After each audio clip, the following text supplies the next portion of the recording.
రోజు రోజుకి గోల్డ్ రేట్లు పెరుగుతున్నాయి. తాకట్లో ఉన్న బంగారానికి వడ్డీలు పెరుగుతున్నాయని టెన్షన్ పడుతున్నారా? కొమ్మూరి గోల్డ్ వచ్చాక ఆ టెన్షనే పోయింది. కొమ్మూరి గోల్డ్. వీళ్ళు పొలిటికల్ గా గ్రోత్ అవ్వడం ఇదే మనకి ఐడెంటిటీ మూమెంట్స్ లో చాలా బలంగా కనబడుతుంది. ఇదే ఒకప్పుడున్న కొంత సీరియస్ గా పనిచేసేవాళ్ళు ఇవాళ వస్తున్న వాళ్ళే అంటే చాలా సీరియస్ గా పనిచేసి చాలా కాలం తర్వాత కరప్ట్ అయిన నాయకులు చాలా మంది ఉన్నారు. కానీ ఇప్పుడు ఏంటంటే స్టార్టింగే కరప్షన్ తోనే మొదలవుతున్నాయి ఉద్యమాలు. సో అలాంటి నాయకులు బయలుదేరి ఒక మంచి ప్రయత్నాన్ని అడ్డుకోవడం అనేది కరెక్ట్ కాదు. ఎవరు కూడా వాళ్ళకి సపోర్ట్ లేరు. లీగల్ గా కూడా ఏమీ జరగదు. ఇది ఆల్రెడీ సెన్సార్ సర్టిఫికేట్ వచ్చింది. సెన్సార్ వాళ్ళ మీద కూడా వీళ్ళు ఎగురుతున్నారు. ఎలా ఇచ్చారు మీరు, ఎలా ఇచ్చారు ఆ కథలో. ఎప్పుడైనా కూడా ఇప్పుడు ఈ పిల్లలను కూడా అందరితో మర్యాదగా మాట్లాడతాడా? అందరినీ ఏమండి బాగున్నారా, రండి కూర్చోండి, మీకు బుద్ధి లేదండి ఇలాగ మాట్లాడి కొడతాడా? విలన్ బూతులు తిట్టితేనే కదా దాని ఎఫెక్ట్ ఉంటది.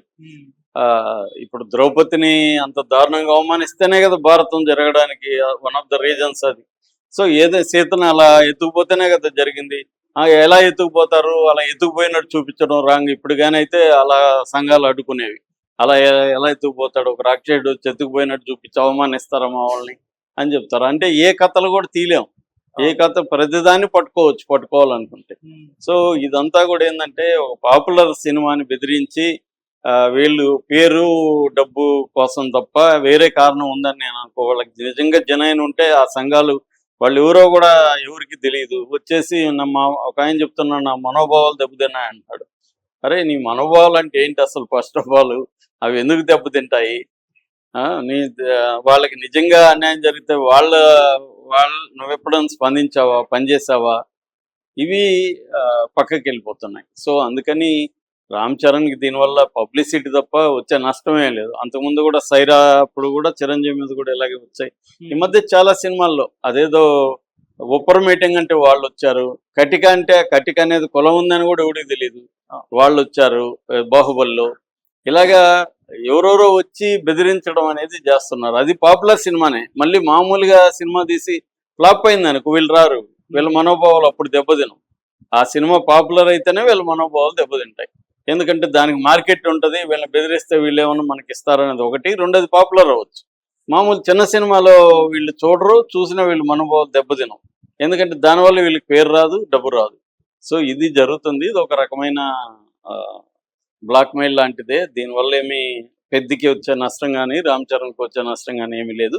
అయితే కలెక్షన్లు మాత్రం ఇప్పటి వరకు మనకు అందుతున్న సమాచారం మేరకి వరల్డ్ వైడ్గా గ్రాస్ 292 కోట్లు వచ్చింది. ఇండియా నెట్ మాత్రం నా దగ్గర ఉన్న లెక్కల ప్రకారం 125 కోట్ల 72 లక్షలు వచ్చింది. ఇది ఒక డీసెంట్ కలెక్షన్లే, కానీ ఆ బడ్జెట్కి సరిపోతుందనే డౌట్. ఎందుకంటే 350 కోట్లు బడ్జెట్ అయింది, 220 కోట్ల బిజినెస్ అయింది. ఇప్పుడు కనీసం 220 నుంచి 230 కోట్లు రావాలి నెట్. ఇప్పటికి వచ్చింది 165. నిన్న కలెక్షన్ చూస్తే ఈ రేంజ్లో కరెక్ట్ అవ్వదు. 8 కోట్ల వచ్చింది నిన్న. 8.5 కోట్లు నెట్ ఇండియా కలెక్షన్లో వచ్చింది. కాబట్టి ఈ రకంగా ఈ రోజు రేపు ఇంకా డౌన్ గానే అయితే మాత్రం కొన్నోళ్ళు చాలా చోట్ల నష్టపోయే అవకాశాలు అయితే ఉన్నాయి. ఈ సినిమా అప్పుడు హిట్ అని చెప్పలేము. పేరు వచ్చి ఉండొచ్చు, చాలా మందికి ఇది నచ్చి ఉండొచ్చు, కానీ ఫైనల్గా ఎవరి అభిప్రాయాలు ఎలా ఉన్నా కలెక్షన్లే మ్యాటర్. సో ఆ రకంగా తీసుకున్నప్పుడు గ్రాస్ 292 కోట్లకి ఈరోజు వచ్చింది. అంటే 300 వేసుకున్నా కూడా ఇంకా 200 కోట్లు గ్రాస్ రావాలి. మరి వస్తుందా ఈ లెక్కన? ఎందుకంటే ఇదంతా ఎందుకు వచ్చిందంటే ఫస్ట్ డే మనకి బ్రహ్మాండమైన కలెక్షన్లు వచ్చాయి. ఫస్ట్ డే అంటే ఫ్రైడే నీకు ఎంత వచ్చింది? 51 కోట్లు వచ్చింది. అంతకు ముందు రోజు ప్రీమియర్స్కి 18 కోట్ల 50 లక్షలు వచ్చింది. అది మెల్లగా డౌన్ అవుతా వచ్చింది. ఫ్రైడేకి సంబంధించి 26 కోట్ల 90 లక్షలు వచ్చింది. సాటర్డేకి 28 కోట్ల 85 లక్షలు వచ్చింది. సండేకి 31 కోట్ల 90 లక్షలు వచ్చింది. మండేకి వచ్చేసరికి 8 కోట్ల 50 లక్షలకి పడిపోయింది. ఈ రోజు కూడా పడిపోయే అవకాశాలే ఉంది. సో ఇది కానీ పడిపోతే ఇంకా ఇంకొక 200 కోట్ల గ్రాస్ ఎప్పుడు వస్తుంది? సో ఇది మేజర్ ప్రాబ్లం. సో ఆ రకంగా తీసుకున్నప్పుడు, ఎందుకంటే ఇది తెలుగే మోయాలి. నేను ప్రభాస్ సినిమా లాస్ట్ సినిమా అదేంటది రాజ్యసభ అప్పుడు కూడా ఇదే చెప్పాను. రాజ్యసభను కూడా తెలుగు మోయాల్సి వచ్చింది. తెలుగుకి అంత క్యాపబిలిటీస్ లేవు, మార్కెట్ చిన్నది.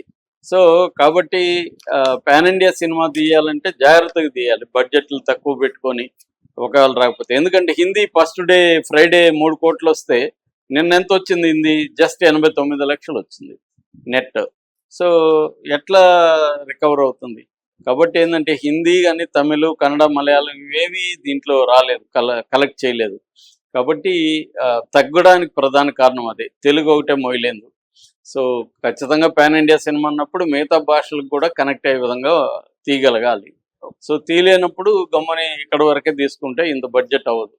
సో ఇప్పుడు పాన్ ఇండియా సినిమా అని చెప్పి దానికి పాన్ ఇండియా ఆర్టిస్టులంతా నింపేసి స్క్రీన్ నిండికి వాళ్ళకి కోట్లు కోట్లు బడ్జెట్ పెట్టి దానివల్ల ఏమవుతుంది? ఖర్చు పెరుగుతుంది, దానికి తగిన మార్కెట్ క్రియేట్ అవ్వదు.